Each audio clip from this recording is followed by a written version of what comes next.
Corta. A Camila já tossiu, vamos continuar.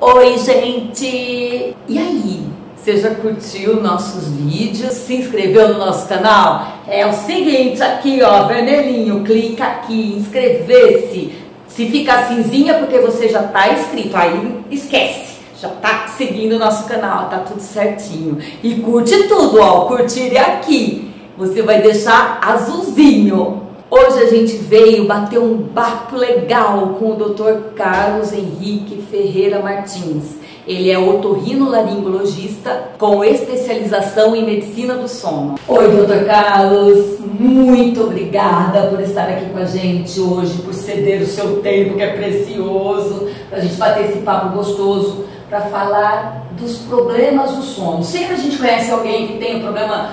Ai meu Deus, eu ronco, tenho apneia, insônia, aquelas coisas todas. Me explica, conta pra gente.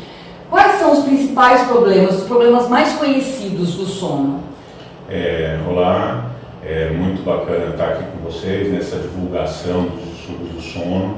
É importante para que as pessoas cada vez mais tenham informação e conheçam realmente os distúrbios do sono e valorizem as doenças que existem. Para a gente ter uma ideia, são 84 doenças do sono, né? Caraca! E as mais frequentes são o ronco e a apneia, que caminham na maioria das vezes juntos, né? E a insônia. Então, tem outras dessas 84, são duas só que eu citei, né? Mas existem outras 82 que provocam perda do sono, aumento da sonolência diurna, enfim, trazem um transtorno muito ruim para o paciente, principalmente no dia seguinte. E a maioria das pessoas não percebe que o sono está ruim. Ele acha que ele está com problema no trabalho, problema familiar, né? Qualquer outra situação que faz com que ele fique cansado ou que não tenha um sono de qualidade, mas que ele não pensa que seja doença do sono, ou seja, uma manifestação do sono, que a característica do sono é da inconsciência. Então a pessoa não percebe como está o sono, né? Ou digamos assim, o vizinho é que vê o sono ruim da pessoa, problema, né? Ou quando tem insônia, que aí a pessoa não consegue dormir adequadamente, mas a característica do sono é de inconsciência.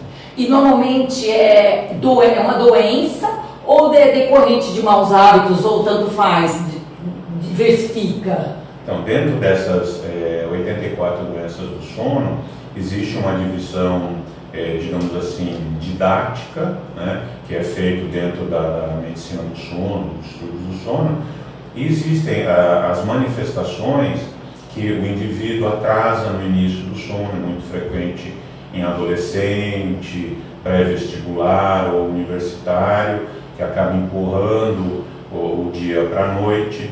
Existe a questão de viagem muito longa, que há uma alteração que a gente chama de jet lag, que é uma alteração no fuso horário do indivíduo.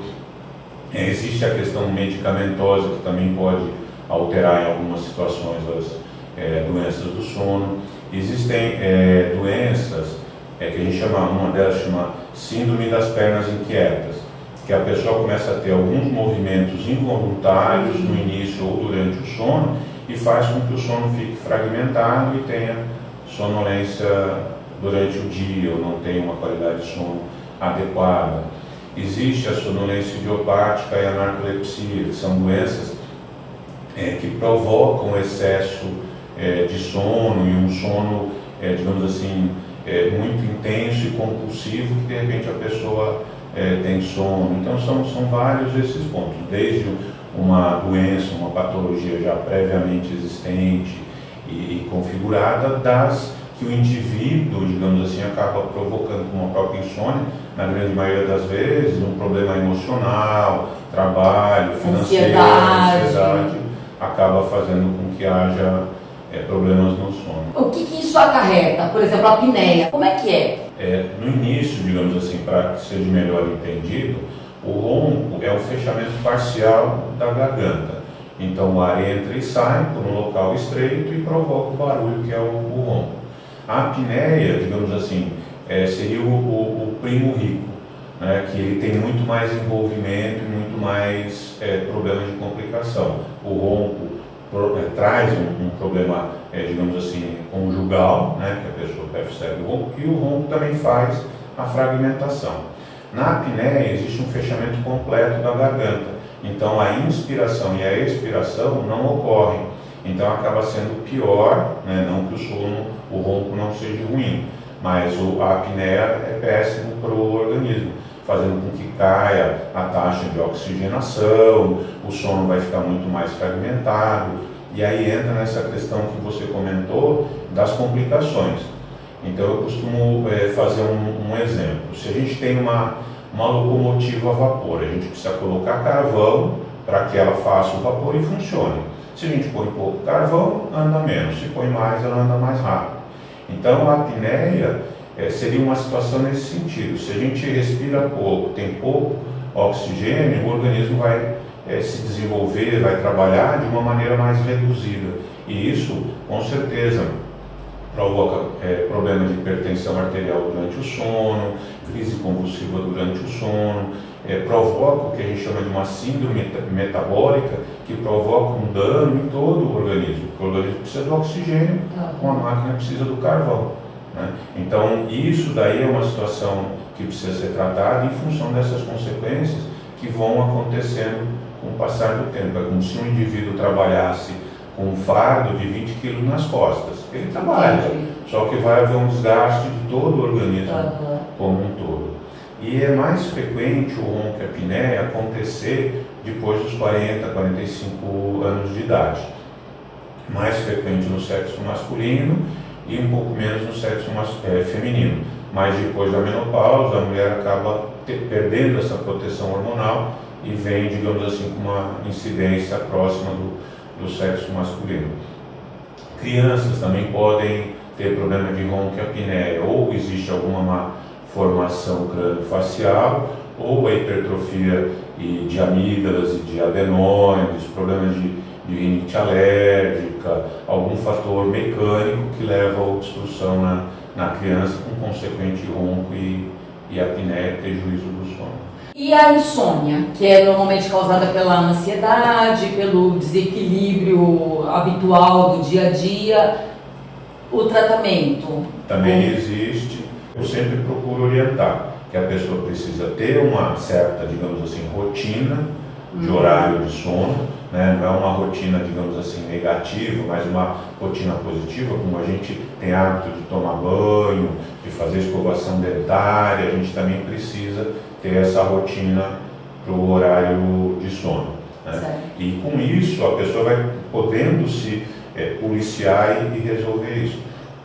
E a medicamentosa é justamente recompor os neurotransmissores, porque chega uma situação que os neurotransmissores não fazem esse equilíbrio que deveria. Então a gente usa medicação, corrige, o relógio biológico da pessoa começa, digamos assim, ciclar como deve, com um ciclo de 24 horas, e aí, à medida que a pessoa vai se ajustando, a medicação vai sendo suspensa, mas existe tratamento. Falando em relógio biológico, também tem pessoas que falam assim, eu durmo 6 horas por noite e acho que é suficiente. Outros falam, não, preciso de 10 horas. Como é que é isso? Isso é interessante. Depende de pessoa para pessoa? Como é que é? Digamos assim, 70% da população precisa entre 7 horas e meia de sono. 15% precisa em torno de 6 horas e outros 15% em torno de 8, 9 horas de sono. Os indivíduos que precisam mais de 7 horas e meia, 8 horas e meia, acabam tendo dificuldade com a questão social, trabalho, né? E os indivíduos que precisam de 6 horas acabam sendo os indivíduos que estão sempre mais ativos. Então, dormiu meia-noite, acordou às 6, está inteiro. A gente não pode fazer isso também com uma pessoa que precisa um maior tempo de sono, dormir menos. Então, entra na privação do sono. Então, cada pessoa tem uma característica e a gente tem que saber respeitar. Agora, não só a questão da quantidade do sono, mas principalmente a qualidade.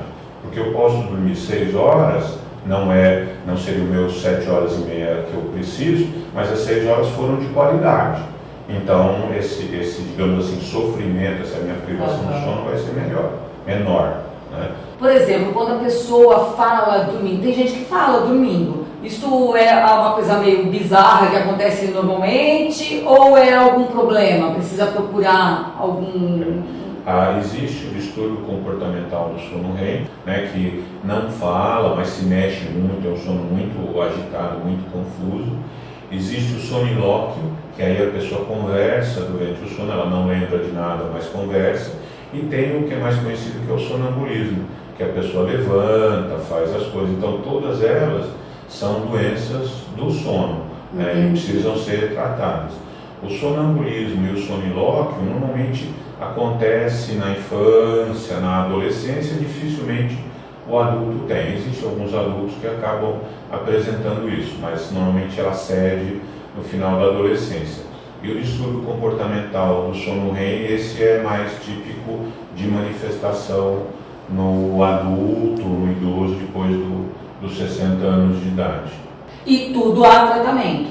Tudo tem tratamento. Desde orientação para o paciente, para que ele tenha esse conhecimento, então por isso que é importante a divulgação que vocês fazem no blog de vocês. Quer dizer, quanto mais orientação e informação, a pessoa vai começar a valorizar também o sono, a qualidade do sono. Né? Então isso é importante. Existe tratamento medicamentoso, existe tratamento cirúrgico, existe, para alguns casos de apneia, placa dentária, aparelho de pressão positiva, enfim, existe recurso para tratamento. Entendi. Outra coisa também que acontece é que, por exemplo, a pessoa, muitas vezes ela não dá atenção, né? Ela fala assim, eu ronco, mas isso é normal, tanta gente faz isso, eu tive insônia, mas ela acaba justificando tudo isso e não procura ajuda. Quando que a gente deve ter aquele start de tipo, tenho que ir ao médico? A questão de informação, né, que aí a pessoa tendo informação, ela vai conseguir julgar essa situação melhor e valorizar esse tipo de problema. Né? O ronco, acontece, é muito frequente isso, as pessoas acham que o ronco é normal. Se a gente for pensar num desenho animado, né, numa história em quadrinho, como é que o desenhista coloca uma pessoa dormindo? Normalmente um símbolo de que está roncando, alguma coisa assim. Então a gente acaba achando que é normal, mas não é. Né? A gente tem que dormir de uma maneira silenciosa, né, tranquila, para que a respiração seja correta. Para não incomodar a esposa, inclusive. E aí, com um profissional habilitado, vai ter condições de passar essas informações, trazer mais informações. E é muito interessante isso. O paciente vem aqui, às vezes, a primeira vez, tanto o homem quanto a mulher, relutando um pouco nessa questão. Mas à medida que a gente passa a informação e vai fazendo alguns questionamentos, a pessoa vai vendo realmente que ele está num ciclo de piora e de comprometimento. E aí sai daqui, não, realmente eu preciso tratar. E, por exemplo, a pessoa ela pode tomar alguma atitude, criar algum hábito durante o dia que melhore o sono dela durante a noite? Ter via de regra, um horário para ir para a cama, regular entre, vamos supor, 11 horas, um pouco antes, um pouco depois, acordar em torno de 6, 7 horas da manhã, dependendo, né, para que esteja o horário de sono seja feito corretamente, os ciclos e a arquitetura do sono seja feito corretamente, e a melatonina, o hormônio do crescimento, o regulador de temperatura corporal, cortisol sanguíneo, todos eles aconteçam de uma maneira organizada, harmônica, para que o dia seguinte seja bom. Muito obrigada. Eu que agradeço. A gente vai dividir essa entrevista em 2 partes, porque o assunto é bem legal, é super importante. É o nosso sono, gente. A gente tem que ter qualidade de sono. Fique de olho e assista também a segunda parte, que a gente vai abordar os distúrbios pouco conhecidos do sono. Se você gostou, não esquece de curtir e compartilhar. Beijo, beijo!